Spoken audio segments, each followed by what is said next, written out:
নমস্কার বন্ধুরা, মাই কিচেনের নতুন একটি ভিডিওতে আপনাদের সকলকে জানাই স্বাগত।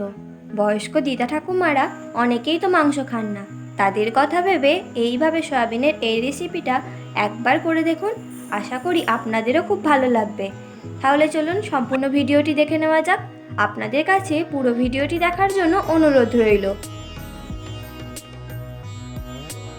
প্রথমেই একটা বাটিতে সস তৈরি করে নেব।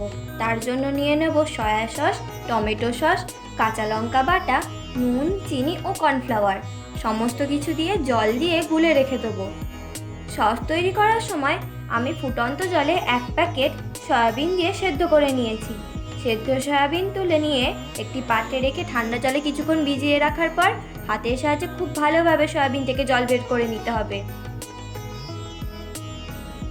সেদ্ধ সয়াবিন থেকে সম্পূর্ণ জল বের করে নেওয়ার পর ম্যারিনেট করে নেব।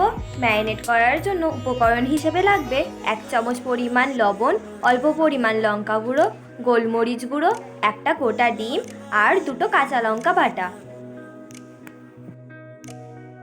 এবার ওতেই বড় চামচের 2 চামচ মতো কর্নফ্লাওয়ার দিয়ে খুব ভালোভাবে মাখিয়ে নিতে হবে। কড়াই তেল গরম হয়ে এলে ম্যারিনেট করা সয়াবিন দিয়ে ভেজে নিতে হবে। হালকা লাল লাল করে সব সয়াবিন একে একে ভেজে একটি পাত্রে তুলে নিতে হবে। কড়াই তেল বেশি মনে হলে তেল কমিয়ে নিয়ে অল্প পরিমাণ তেলে প্রথমে রসুন কুচি দিয়ে একটু ভেজে নেব। রসুন অল্প নাড়াচাড়া করেই দিয়ে দিতে হবে পেঁয়াজ, আবার অল্প একটু নেড়ে চেড়ে দিয়ে দিতে হবে ক্যাপসিকাম আর টমেটো।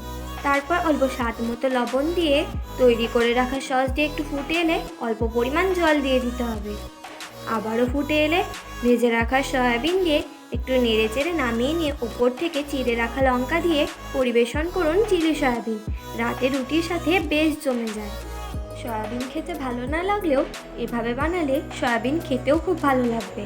রেসিপিটা যদি আপনাদের ভালো লেগে থাকে তাহলে অবশ্যই একটি লাইক কমেন্ট করে জানাবেন আর চ্যানেলটি সাবস্ক্রাইব করতে ভুলবেন না।